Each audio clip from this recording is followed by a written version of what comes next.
This video has been funded in part by the Guild via Patreon. Check out the links in the description or at the end of this video for more details. Game provided by Yondusoft.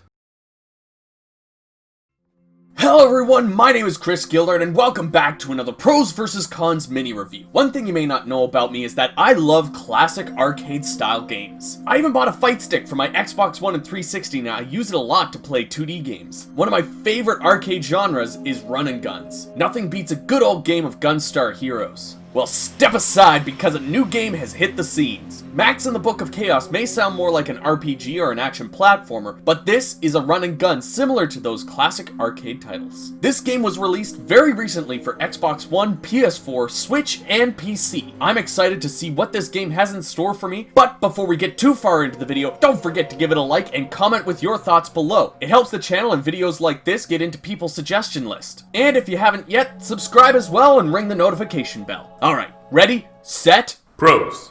First of all, the most important factor in any arcade game is its gameplay. Max in the Book of Chaos is just fun, plain and simple. The arcade run and gun gameplay is incredibly solid. Learning the movements of each enemy's patterns and weaving through them so you don't take too much damage is just so satisfying. I really like how each stage feels like it introduces new things to the player to try to overcome. With each new enemy, I had to learn what their purpose was. Did they stand in one spot? How quickly do they move? I may have died a couple of times, but I never felt like it was at the fault of the game. I just needed to learn the patterns of the enemies, when they spawn, and how they move in order to get victory. Throughout the stage, you may get various power-ups and weapon upgrades. These are all temporary, so I would recommend to use them while you can. There are also debuffs, so watch out for those. These keep the gameplay fresh and spicy. What's nice is that these upgrades and downgrades are randomized, both what you get and when you get it. This means that even though enemy movement and placement may be the same for each stage, if you have to replay it over and over again, it doesn't get stale very quickly, and you may need to replay these stages, even if you're able to beat it the first time. The boss fights are also challenging enough where they're not a breeze, but easy enough where you don't get frustrated. When I came to the very first boss, I was curious how it would work, and I was not disappointed. Seriously, the boss fights in this game are some of the best moments. Similar to mobile games, each stage has 3 stars you can get in order to master them. To do this, you have to free your classmates that are captured in each stage. This is one more obstacle for you to overcome and really keeps the gameplay from feeling too samey for long play sessions. Since you're saving your classmates, this means that the game has a story, and it honestly didn't need to have one. It's pretty simple and easy to follow, but gives a player a reason for doing what we're doing. Essentially, the Book of Chaos has been opened and is wreaking havoc on the world. The janitor at your summer school was its protector all along. He's been turned into a pelican and is relying on you to save the day and your classmates. Again, super simple, but I actually like that they put this into the game because it provides a bit more context. The story, mixed with the stars in each stage, really makes you want to perfect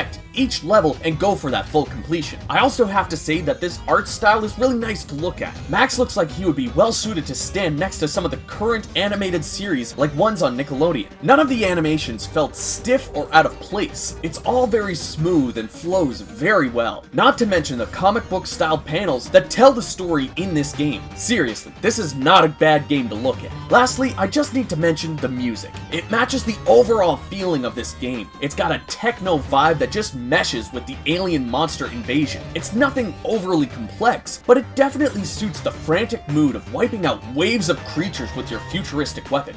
And would you look at that? There's all the positives I have to say for this game. Now, it's time for the wrath of the cons! Though I enjoy how there is a story in this game, I do feel it falls a bit flat in spots, specifically with grammar and typos. I don't believe the dev team's native language is English, so I'm not going to hold this against them as much as I would a AAA company, but the mistakes are so frequent, I just had to mention it. Next up is another minor issue with something I did praise. The gameplay may be really fun, but I would have preferred to be given longer stages similar to that of Gunstar Heroes, Contra, Cuphead, rather than the smaller arenas we got. I knew what I was getting into with this game though. That's why I don't hold it too much against it. But I think this gameplay would have been great to take into a stage where we had to do some platforming as well. While we're on the topic of gameplay, I wanted to mention the upgrades. I do really like their addition and the fact that they're time limited. This adds a bit more strategy to taking out the enemies, but the weapon upgrades being time limited feels weird. There were a couple of moments where I got an upgrade, but I had already taken out all the enemies from that wave, and the upgrade was almost gone by the time the next wave appeared. I wish this was more limited to the number of shots rather than the time period. I mentioned how this game had a star system similar to that of mobile games, and the parallels go further than that. The game's menus and design feel prime for a mobile device. It's surprising this game hasn't been released for Android or iOS when it looks and feels this way. Many of the menus are cumbersome to navigate because of this design. I found it weird how I couldn't cancel out of screens by hitting B. I actually had to go to the menu option to return or cancel. You can also view the school staff and classmates you saved in one menu, which I like. However, only a select number of people have information on them. Everyone else is just a collectible. It would have been nice to read some random in-jokes here. Not to mention the control issues extend to this screen, as in order to flip the pages, you have to go down to the arrow and hit A. This wouldn't be so bad if the cursor didn't disappear after you click the arrow. I believe adding the ability to flip pages with the bumpers and use B to cancel out of menus would be a good thing to patch in. Overall, Max and the Book of Chaos was a fun little time for me. I enjoyed going through the stages and shooting up aliens and creatures. I may have had a few issues with this game, mainly that it felt too much like a mobile game, but in the end, not only did I have fun, but most of my complaints could be patched out. I never felt like dropping this game while I was playing it, and that's why Max and the Book of Chaos gets a thumbs up from me.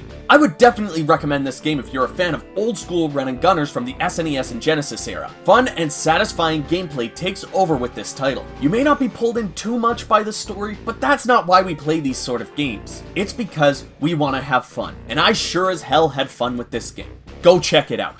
And speaking of checking things out, if you enjoyed this video, go check out this playlist of other PVC Mini reviews. Special thanks to Yandusoft for providing a copy of the game for review. I always like touching on indies like this. If you haven't already, give the video a like and subscribe for more. If you'd like to help support the channel and get your name at the end of every single video, you can join The Guild for as little as $1 a month. There are other rewards and other tiers as well, so check out the links that you see on screen, and I will see you all down in the comments.